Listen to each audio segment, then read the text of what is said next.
Bonjour, bienvenue sur Mon Financier. Après avoir signé de nouveaux pics annuels, eh bien les marchés européens restent plutôt bien orientés, même s'il manque quand même un petit peu de carburant pour poursuivre dans leur progression. Le CAC termine quand même en légère hausse, plus 0,13% à 4595 points. On est vraiment à quelques encablures désormais du seuil symbolique des 4600 points, un seuil qui va quand même être difficile à casser puisqu'on est allé tester à plusieurs reprises ce seuil symbolique en séance. Ailleurs, même tendance, Francfort grappille 0,15%, on est autour des 10 023 points. L'Eurostoxx de son côté reste stable. Du côté des valeurs maintenant, c'est Kering qui signe la plus forte hausse sur le CAC ce soir après la nomination d'un nouveau directeur juridique, ce qui lui a permis de casser sa moyenne mobile à 20 jours. À noter également Gemalto qui se distingue dans le vert alors que China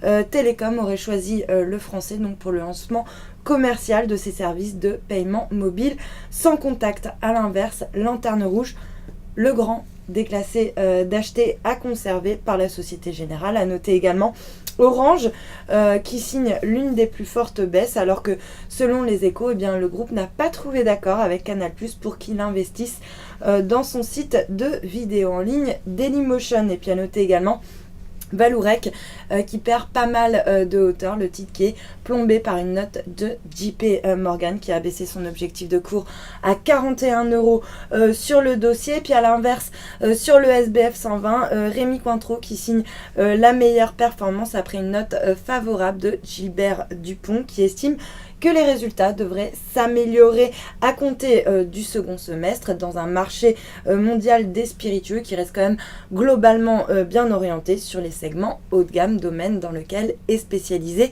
Rémy Cointreau. Puis à noter également Technicolor qui signe l'une des plus fortes hausses du SBF 120 alors que JP Morgan a débuté le suivi à surpondérer donc sur le dossier. Puis à l'inverse, Target qui subit donc des prises de bénéfices appuyées à l'approche des 30 €, mais c'est ce local qui signe ce soir la plus forte baisse au sein du SBF 120, retour sur les 75 centimes d'euros. Et puis sur le marché d'échange, pas mal de mouvements également comme on le voit sur le graphe, l'euro qui s'inscrit en nette baisse ce soir par rapport au dollar, moins 0,4%. On est largement sous le seuil des 1,36 à 1,3544. À noter qu'il cède également 0,5% face au yen à 138,63 yens. Et puis un mouvement assez erratique également du côté du dollar yen qui cède finalement 0,14% pour s'échanger autour des 102,36 yens. Et puis